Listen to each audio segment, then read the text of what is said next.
Let's move on to our topic for today. Okay. All right. It says 6 signs of childhood emotional neglect in a partner or friend.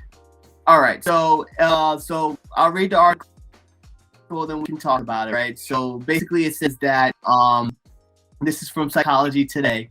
It says that those who grew up in emotionally neglectful homes show certain characteristics that affect friendship, and relationships. Most emotionally neglected people are very giving and caring, but they're not great at self-disclosure or dealing with conflict, right? A person who sees emotional neglect in someone can treat them slightly different to draw them out and counter their childhood neglect, right? So it says, if you ever seen Disney's film Encanto, you most likely remember how important the family house, Casita, was to the storyline. Casita's foundation was cracking, and each family member felt the impact in different ways. Right? Without a solid base, relationships were rupturing, and each individual within the home felt if something very important was missing from their lives. The more these cracks were ignored, the more prominent and disruptive things grew. So it says, just like the film, think of a house foundation as where you come from. Your foundation includes your childhood, your family values and ideals, and how you were treated and taught to operate in the world. Right? Below are some examples of people who have cracks in their foundation. It says, Lauren and Rachel are good friends. They have known each other for years. And Lauren feels that she can go to her friend for advice and often remarks how Rachel is such a good listener. But recently, Lauren has noticed she shares quite a bit more than Rachel and actually doesn't know much about Rachel's personal life, and she begins to question their friendship. Have you all been in a relationship like that? Or maybe not a boyfriend and girlfriend or a romantic relationship, but someone where Your childhood is not that you're all good. I'm sorry. Yeah, your line is breaking in and out again. I can't imagine having a relationship like that, Brianna. Someone who has some family issues. God, it's kind of hard to handle. Yeah, I think I've been on both ends of it. I've been on the receiving end of it, and I've been also the one with those issues, you know? So, I think I understand both sides of the spectrum when it comes to that. It says Mike is a competent project manager who gets along well with the employees that work below him. He is respected for his hard work ethic and dedication to his projects. Recently, his supervisor has noticed that Mike has difficulty when conflicts arise among his team. Mike grows extremely uncomfortable when issues are brought to his attention. As a result, there are multiple unresolved conflicts that are interfering with the workplace environment. So we have Mike here who doesn't really handle conflicts. He doesn't really handle issues well. So we're Right? trying to avoid these types of conflicts or trying to evade. Or just ignoring them completely. Yeah. So We need to know how to handle it. Antonio is growing frustrated with his girlfriend when it comes to making decisions. Claudia often deflects when he asks her what she wants, and Antonio is left to pick the meals, plan outings, or even choose what shows they watch together. He finds himself attempting to mind read since Claudia seldom shares how she feels. And I would assume a lot of that comes from being emotionally neglected and feeling like your needs or your wants or your likes don't really matter, because no one really ever your caregivers, the people that you're supposed to rely on, never really made it seem like that sort of thing mattered. Yeah, that's good. It says, what do Rachel, Mike, and Claudia have in common? On the outside, they seem to have it all together. but people around them slowly uncover areas in which they struggle.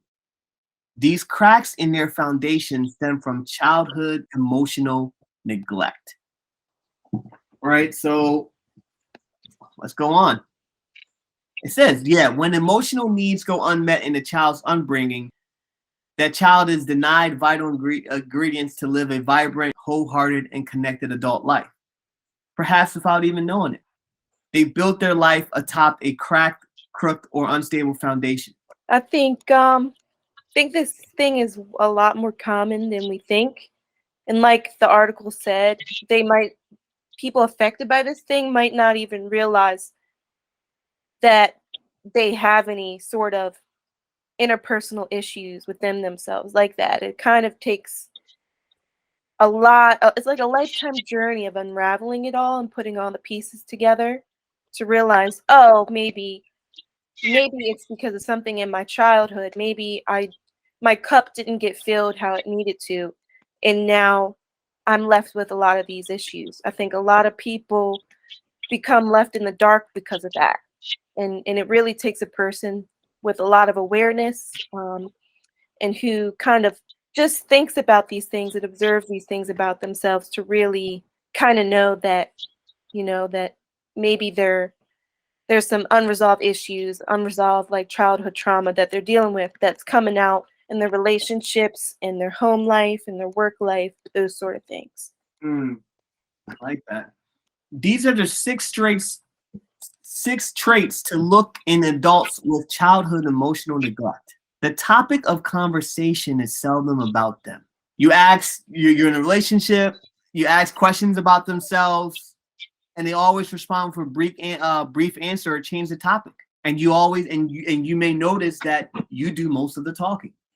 One-sided love in a relationship. That's kind of difficult if that would be the case. If it's only one person who really keeps on doing the task and the other one is just deflecting or not looking into details, that's kind of difficult. It's like one-sided affair. The other one really loves and the other one doesn't really just go with the flow. It doesn't mind at all. I don't like I wouldn't say it's a I don't one-sided like that love, but then I would relationship at say all. For me, Franca, it's kind of hard to stay in that kind of relationship. Go ahead, Frankie. yes, I wouldn't say it's one-sided love. I would say people like that just don't want to talk about themselves. The people who actually love more actually give more in a relationship, but then they don't like to express themselves. They don't know how to express themselves because since childhood, they haven't been given the platform to express themselves. So they love more, they give more, but then they neglect their own feelings and suppress their own feelings and thoughts. That's what Yeah, I think. more inward as a person. Yeah, very inward people. Yeah. I like it because of the fact that if you're unaware that they're going through this, on the surface, like Mike said, it looks to your partner, it looks one-sided. Yeah. Right? It looks one-sided because, man, I'm giving, or I'm always, you want to go deeper, deeper, deeper, because like to one person, me, if I love a person, I want to share all my deepest inner secrets with them. And then when you're sharing it, it's kind of like you're not getting that same kind of energy back. You're like, man, it seems a little bit one-sided here. But it's really not that cut and dry at the end of the day.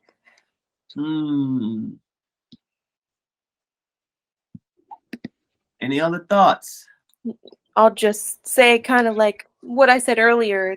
They were so emotionally neglected that no one even asked them how they felt about anything. So they're just not accustomed to doing it. They don't feel safe.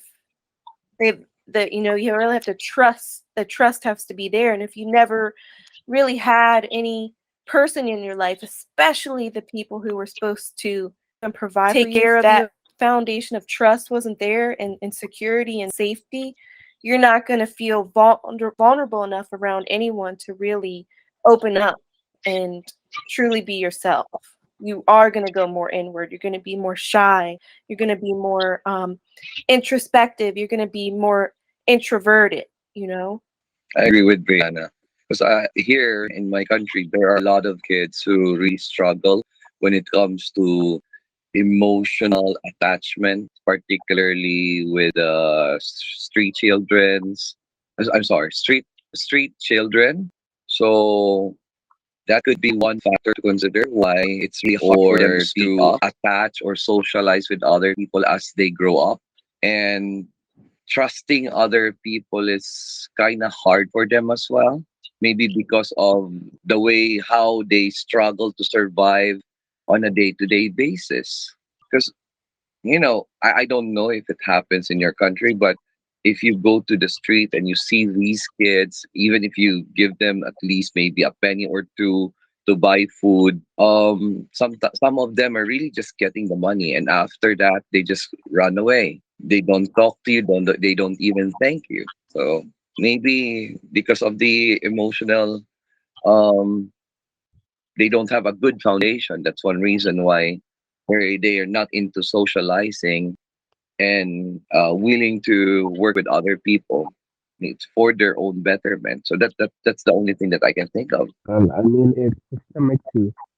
So when you look at Abraham Maslow's is it, pyramid of needs, there is basic needs, and I think affection is like the third thing on the table of needs. So in most countries, people from poor homes aren't just trying to survive. They don't care about affection and all that. And the children also grow, and that's their whole mindset. So I think it's a systemic thing that it's, it's going to take a lot of effort and being intentional to break.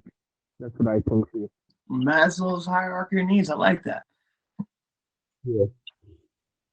Other characteristics. They minimize their own needs, right? They struggle with self-care.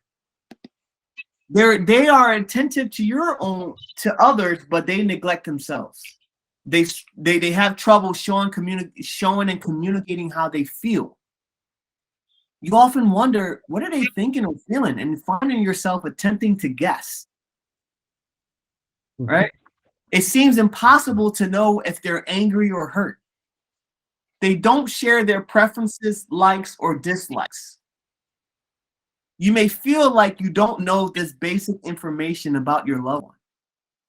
They're conflict avoiders. They rarely disclose issues that they're having.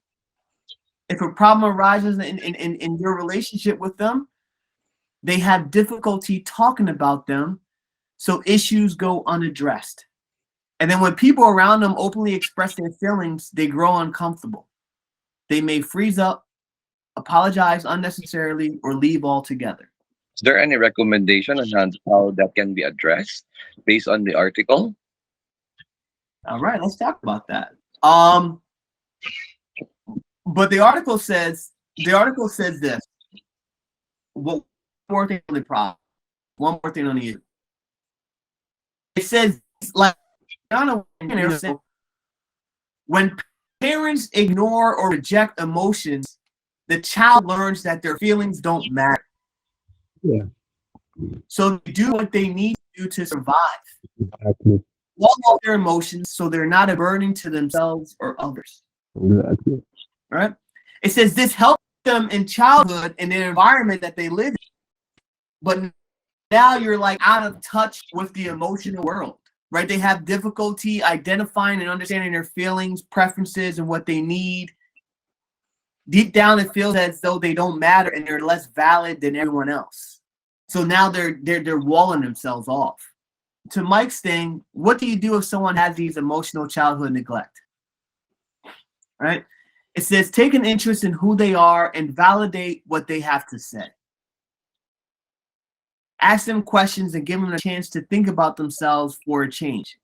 This can guide them towards reflecting upon their own feelings, desires, and needs. The tough, what they're saying here is the way to get around that is to take an interest in themselves. Right? I have a question over there about that, Frank. For example, let us say he's emotionally neglected and he has grown up like a young adult. Then, because most of the emotional neglected child or kids, especially for those who are broken families. How are we going to address it if they're already in adult, not just in adolescent age, but maybe above 20s? Yeah. How No, it becomes a really big problem. then most tendency is, if that happens, kids will be ab- they felt abandoned. If not felt abandoned, they go to addiction. What happens is you go to addiction, promiscuity. You're going to seek love wherever you can find it, even if it's not the most healthiest love. Yeah, and And they then will be tend to be codependency. users instead. Not just drug users, but using people just to benefit them in the meantime. Now imagine. So now imagine. I'm gonna take that even further into the workplace, right? Now imagine. Now they these people, they're what we call functionally. They're very functional, right? Especially in the workplace. The problem becomes when they become managers and leaders in the workplace, right? So what happens is, and it depends what career you're in, right? If you're in a blood sucking career, you might thrive in it because that is, you're not supposed to get emotional. Right? It's about the numbers. It's about bing, bing, bing, bing, bing, bing, hey, give me, produce results. But to answer your question, Mike, it's very difficult because you essentially have to then let them know that they do matter, right? Right. You have to pour you slowly have to pour the love back into them and let them know and keep and constantly affirm them and let them know, hey, look, this type of behavior was good back then, but now you it's okay, right? It's okay to be yourself. It's okay to have a voice for yourself. It's okay to communicate with yourself. It's okay to be that voice, and you want to encourage them to continually to be that voice and respectfully. And then I would also encourage them to say, hey, look, try to work on forgiveness of your parents because they only know what their parents showed them. But problem with that, Frank, is, let us say, some people, once you touch the topic about family, they're very defensive. Tendency is they're putting shells, they're covering up, they don't want to talk about it, Oh, especially if they're really neglected, emotionally neglected. Then, and if they're really into addiction, and at the same time, if they felt threatened, they'll maybe they'll pull a knife on you or threaten you. That's the worst scenario that could happen. Let us say you've invested time, you invested money, invested love. This is just in the name of friendship. Let us say, just in the name of friendship, you met this girl or guy, then is emotionally neglected, and at the same time he or she is into addiction. Then after a few months, he went back. Then is he or she again is evasive. So I think there's something wrong with his mind or her mind already. That would be the case. That's I mean, the I mean, extent. it has to be somebody who's ready to change. It will take somebody who's ready to accept that they need to change or they need something. If they're not willing to accept it, you can do all you want and it's not going to work. Okay. That's what I think too. In answer to your question. Yeah, and a lot of people just need the counseling because, like I was saying earlier, you might not even realize how you were affected, how your Yeah. childhood affected you. You're not putting all the pieces together. Like you've struggled all your life. You know that you're not exactly, you know that something's not right, but you're not understanding why. Like, you really need to put it all together and fully understand it to really be able to implement change within yourself.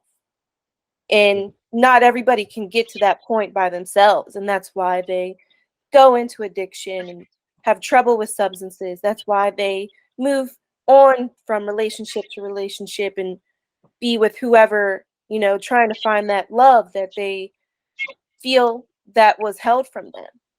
And some people might need counseling to open their eyes to all of that and how severely they were affected. There's a lot of different strategies, but I would say it's just really encouraging them to talk about it, and like they said, they need to work on it on their own time and when they're ready. The issue is, right, sometimes, and sometimes I get what you're saying, Mike.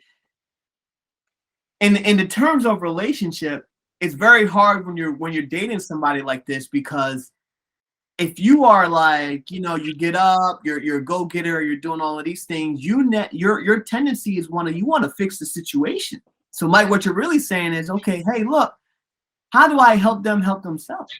Or how do I even give them tools so they can fix the situation and move on from this quickly, and we can move on with our life? It's very, very hard to help somebody who doesn't want to be helped. Yeah, I agree with you. And the difficult part is if both people both people suffer from the neglect in childhood, but one person has already healed. Now you're in that, let's say now you're in this utopia place where, come on, I can help you with this. Hey, I went through this. I went through this already. Hey, we can do this. Come on. And they're not there yet. Some people are helpers by nature. I think being in a loving relationship, with someone that kind of like struggles is definitely one way that you can help that person, like give them the reassurance they need, show them that they're loved, fill up their cup the way it's never been filled before. I do think that might get draining after a while if that person doesn't start to get better, or if all that love you're trying to instill with them isn't doing anything. And a lot of times I feel like that probably is the case. But I also think that it can be the complete opposite too. Like, what if you have two unhealed people together? Then it's just chaos, So I think it's definitely one of the toughest things, like childhood trauma, any sort, especially neglect. It's one of the hardest things that you have to deal with, because it messes with your whole identity as a person. Like, that you need a good foundation to be a successful person. And if you're not given that, you could just struggle for a lifetime. And it's something as simple as that. It's not PTSD from a car accident or somebody robbed me. It's as simple as not getting the love that you required when you were just an innocent little human being. And it's hard. A lot of things come with that. And I think about it a lot, because I feel like I have like a lot of personal experience with this. So it is tough. It's tough, and you can be a codependent person. You can have things like borderline personality disorder, things like that. It's really hard, and I think people just need to be given grace, and they need to be given the most love they possibly can, and that's all you can really do. Yeah, thank you, Brianna.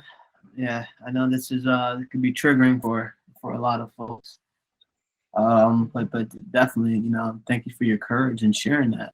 And yeah, it's difficult. It's definitely difficult. It is this topic, and So what I'm gonna do is I'm actually gonna bring this up to the therapist as well, right? So on our Monday meetings, we're gonna talk about this, and we're gonna come up with some strategies. So we're gonna have that content as well, right? I, believe it or not, I'm not a trauma therapist. That's the one area where somehow I've always ended up avoiding it.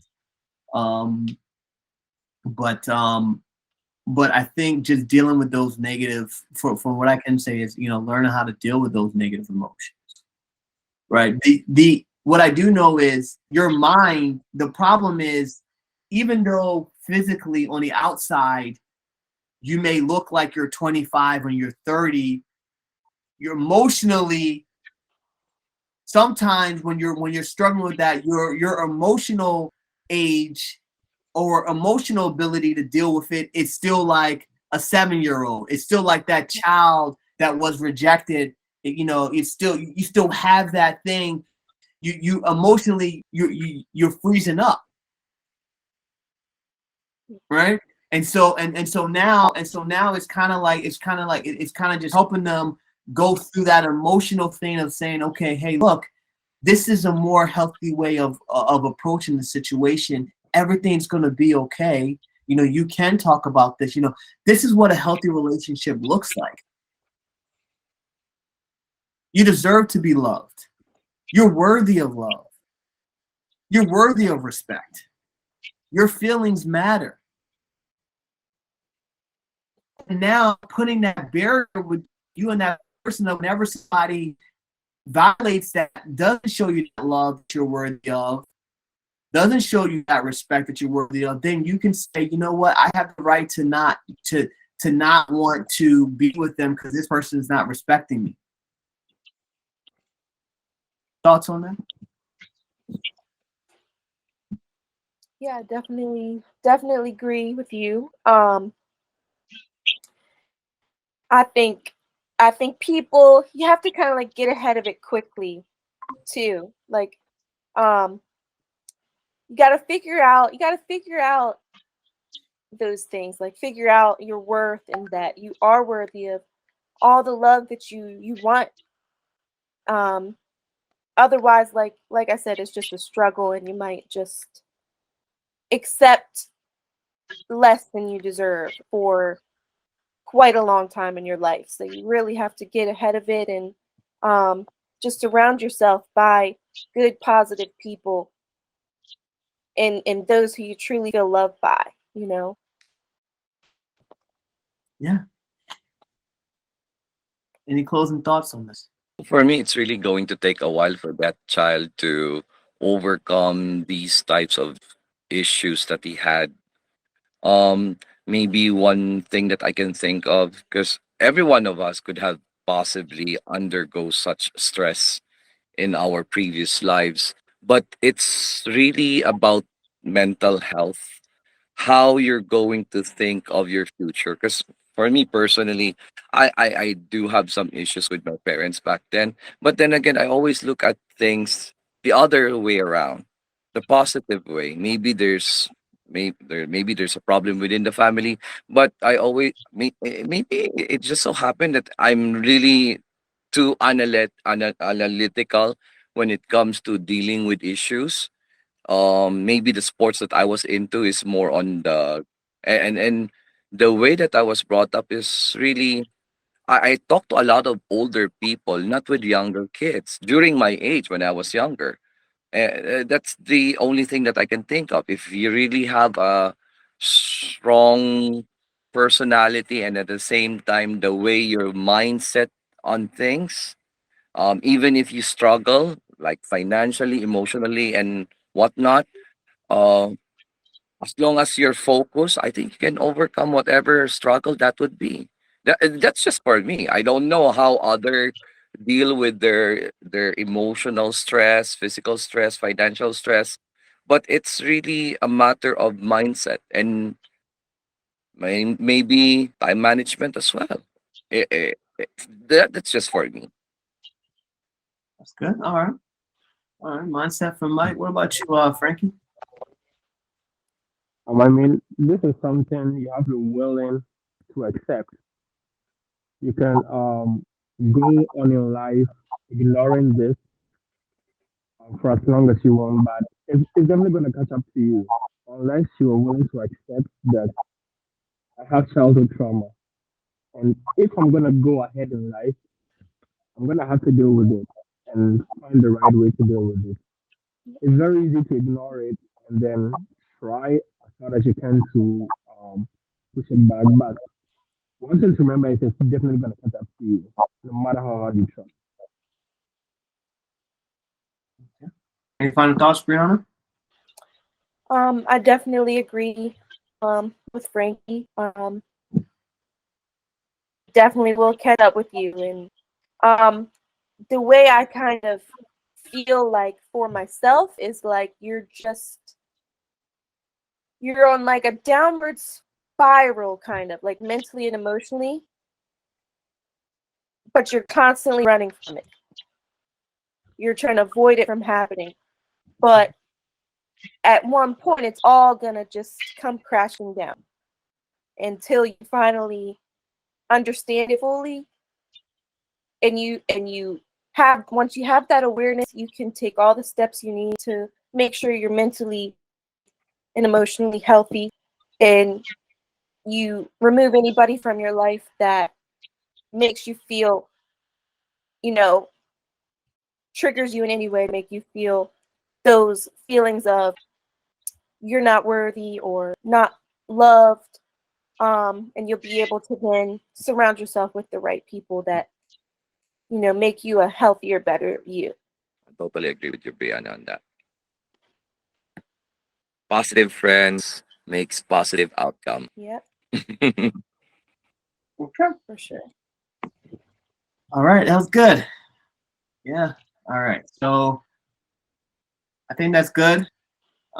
Thank you all. All right. So Mike, can we get a blog on this? That is a very hard topic, Frank. I didn't know. Maybe I'll do a lot of research on it because Just. Brown, you gonna give us a blog on this? Yeah, I can do this one. Okay. All right. So Brown's gonna give us a blog. Basically, you just gotta summarize the article that we have. yeah. I would say then. Okay. All right. So Brown's gonna give us an article on this one. And okay, I gotta jump to another meeting. All right. Thank you all. We'll talk later. Thanks, stop. All right, sure.